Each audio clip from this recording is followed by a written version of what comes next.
Previously on Flowers for Zoe, Stories for Dennis. I feel like I wasted years of my life. And I don't want to waste any more. Every step in my life that I'm taking right now is one step closer to everything that I want. And now, coming up on the show, did we almost kill you by giving you fentanyl like that? To finally come out in the open, you're not expecting for somebody to just understand, or some would call enable the addict by saying, okay, let's go get this and you can use.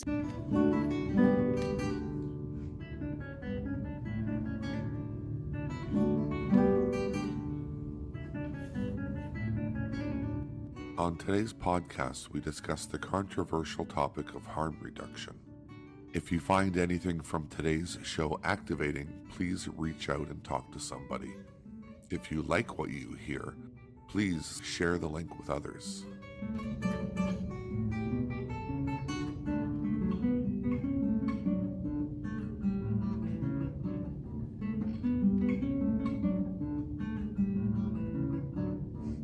Hello, everybody.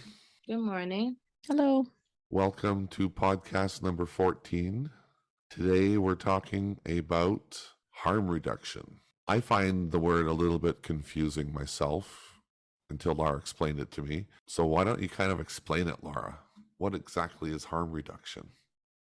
Harm reduction is a set of practical strategies. These principles are meant to reduce the negative consequences associated with substance using. We did a episode on stigma where we talked a lot about, the stigma attached to substance use. The principles of harm reduction are really foundational to trying to reduce stigma, increase awareness, help people understand practical strategies around how to use safer. For some people, it's abstinence. For some people, it's safe supply. Harm reduction is really about meeting people where they're at. It kind of approaches things with that attitude that for better, for worse, whether it's licit or illicit, drugs are part of our world. And it really is about, supporting people within this complex, multifaceted phenomena. It really is about supporting people. I remember when Zoe first told me that she was an active user of fentanyl, and now I have that information. Okay, Zoe's an active user and she has to use right now. And then what do I do with that information? And the first thing I think of is call Laura.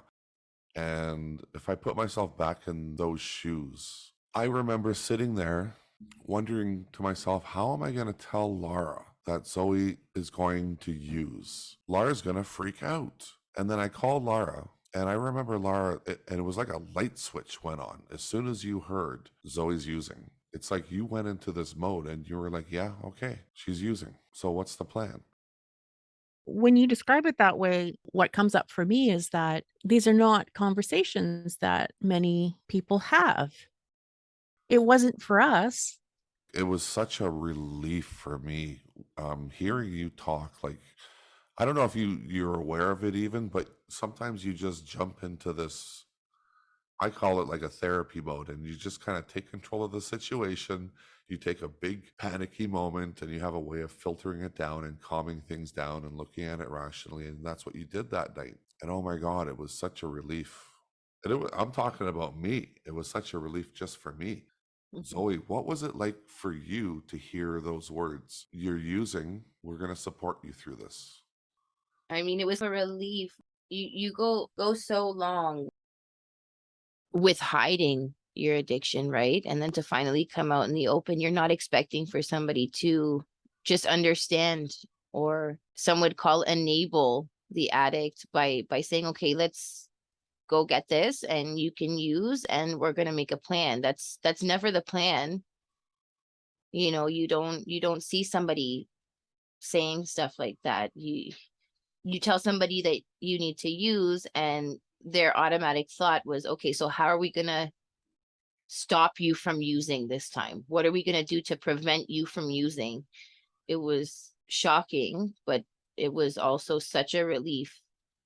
I was shocked too. I remember saying, really, Laura? That's the plan? Yeah, it was shocking. Definitely shocking. I mean, So like I said. can we talk about why we did that. What was the Yeah, I want to know purpose? too. Why? Yeah, What was why? different? Well, let's suppose you shared, okay, I'm using.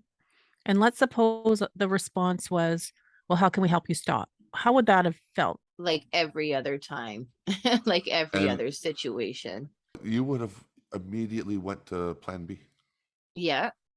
How am I going to get out of here? Who do I need to call right now to come and pick me up so that I can get the fuck out of here? Mm-hmm. Now, devil's advocate for a second. What if me and Laura did say that? All right, so you gotta go to detox. This is it. This is your chance. This is where you make a change in your life, and we give you that speech. That's the same What? speech that I've heard so many times, though, and it did nothing because I just ran from what I didn't want to hear or do. So what was I your took off. what was your plan B this time? Fuck, I don't know because, like, obviously, I was in a different situation if I came clean to the people who could have kind of kicked me out and I wouldn't have a home. I wouldn't have anywhere to go at that point. So, obviously, I was thinking something different. I wanted different more so than I probably ever did.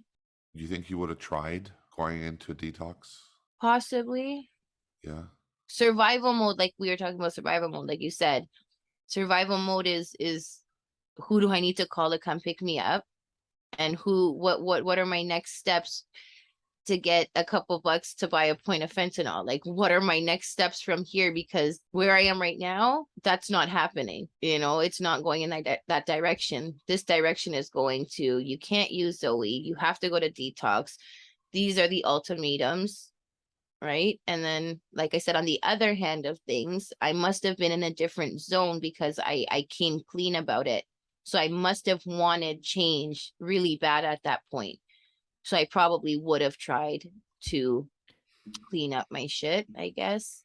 All I was thinking is you're standing in front of me, and I just didn't want you to leave because you'd be safe. And I am. I'm here and I'm sober. So Yeah. That's why I did it. Just wanted you to be safe. We might say that Zoe wanted to be safe too. When I think back to some of our earlier episodes where, Zoe, you talk about using was to not get sick. And there was a lot of fear around what withdrawal symptoms felt like and what your body would go through. I can only imagine. And these are really hard moments, right? Everybody's sort of elevated, activated, scared, nervous, probably responding very emotionally. One of the reasons Zoe's safety was so paramount to me was she was dressed, she looked good, she looked like she was ready to conquer something. I remember you being dressed as if you're about to go out, and I didn't want you to go out, right? Of course, when I heard, because I thought if you go out and it's just one more time that you use and you would have to use, that might be the time. That might be the bad batch. yeah. And so that's why I jumped on board. Laura jumped on board because she knew that the best chance for success was doing this. You know what? I've always wanted to ask you this though, Zoe.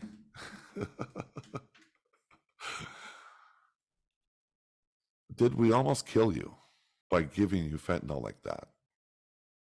What I mean by that is on one of the previous episodes when I'm describing the time where you wouldn't wake up right away. Oh, And Lara says, yeah, that sounds a lot like fentanyl poisoning. yeah.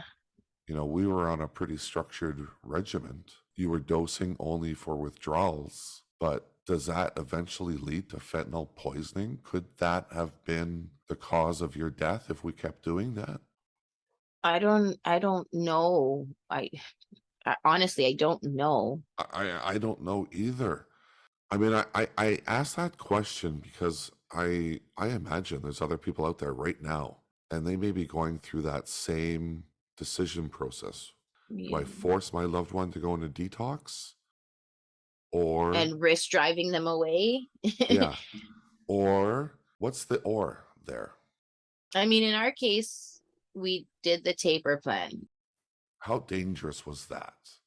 at the end of the day, it was no more dangerous than having me out there on my own doing it and doing whatever I wanted or however much I wanted. That's how I see the harm reduction model. It meant that somebody was looking at you. It meant that somebody was standing by with a Narcan kit. It meant that somebody was making sure that you were hydrating. Daniel was checking in on you and making sure that you were okay, including having to wake you up sometimes and then wonder, okay, what's going on here, right? Are you too sedated? Are you okay? Are you going into withdrawals? For me, all of this points to, do you want to go through this process in the apartment of someone that doesn't know anything about fentanyl, or do you want to have a detox center that is medically supported for people going through this, right? To me, that's what it is. Like, we need more medically supported detox. So and that are people, free. thinking about those people that say, why should we invest our public money into harm reduction? Isn't it just giving drugs away for free? To those people, I would say there's a lot of good benefits to injecting well. When people inject well and they use well, for example, it reduces their hospital presentations, it Yeah. reduces infection. And so, if that's your concern, it's like, yeah, when people use well, it also means that they're not ending up needing medical attention because they've developed infections and things like that.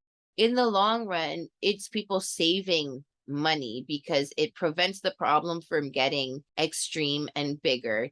I would add to that, when someone goes through that harm reduction model, they're getting help, they're asking help. It might not be, like you said, Laura, relapse is part of it. So it might not be the end, but Yeah. it is one step closer. Yeah, because harm reduction, it starts where a person is at. So if we are supporting somebody who's using, we're going to support them with using safely. What that means is don't use alone, have a timer, have an app. Let's make sure you don't, you don't overdose and you're alone. Let's take care of safety in that way. When I look back and think about, what we did, it the whole thing was harm reduction. Yeah, we were taking a bad situation and making the best out of it, making the safest possible way to do it. Correct me if I'm wrong, Laura, but they've tried many other ways, right? The conclusion is harm reduction saves lives. Is that right? Yeah. When we meet people where they're at, it's about, understanding where they're at in that cycle of change, understanding what's important to them, understanding, their capacity to make good choices given what's going on in their life. There's so much complexity here. And so I think harm reduction works because it invites all of that. It creates a starting place that says, no matter what's happening, we're going to work with it and we're going to support you the best that we can. It doesn't mean that, you're condoning. It doesn't mean that you're condoning use. It doesn't mean that you have to like opioids, you have to like fentanyl, you have to like illicit drug use. It doesn't mean that you condone any of it. You can have strong opinions about it. You can not like it. And you can also say, okay, I can put that aside because it's actually not about that. It's Right. about creating safe space. It's about helping somebody and supporting somebody so they can then connect with what's a next best step for them. How popular is harm reduction? I work at a harm reduction site and I work in child and youth services and we support harm reduction. So what does that mean? It means that we start working with people wherever they're at. I like that. You say that a lot. Wherever they're at. That's a really powerful statement.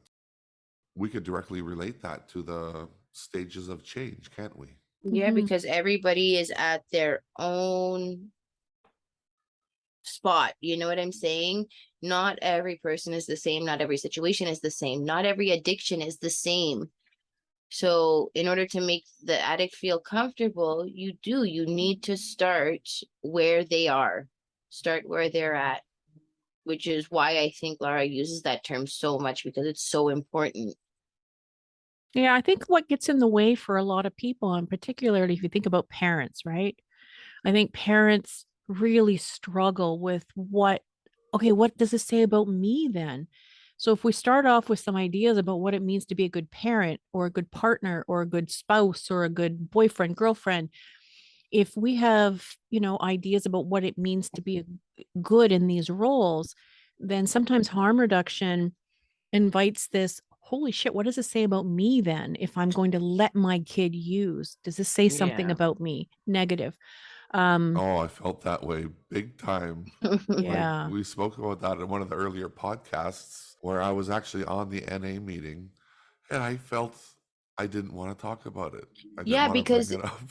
because on this topic, I mean, a lot of people get confused and mixed up about enabling and then harm reduction. If you're helping them use, whether you're helping them use safely or not, whatever the case is, you're still helping them use in a sense. So that's technically enabling the addicts.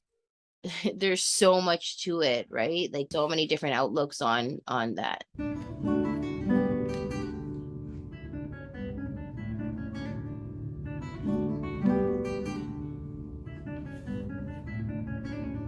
Let's recap. The goal of harm reduction is to save lives. There is no one way. And this is why meeting a person where they are at often helps. In our case, it meant accepting Zoe's reality. It meant we had to listen, we had to accept, and we had to ask ourselves, in what ways would we be able to help? It gave Zoe an opportunity to be open and honest, and it gave her family an opportunity to support her differently. When judgment was taken away, Zoe didn't feel the need to run or to bolt. Now, every family situation will have unique factors. Harm reduction can be what invites a safe conversation. It may be a conversation about risk, or about tolerance, or need, or even goals. We can practice harm reduction and still have limits and boundaries that keep everyone safe. Till next time.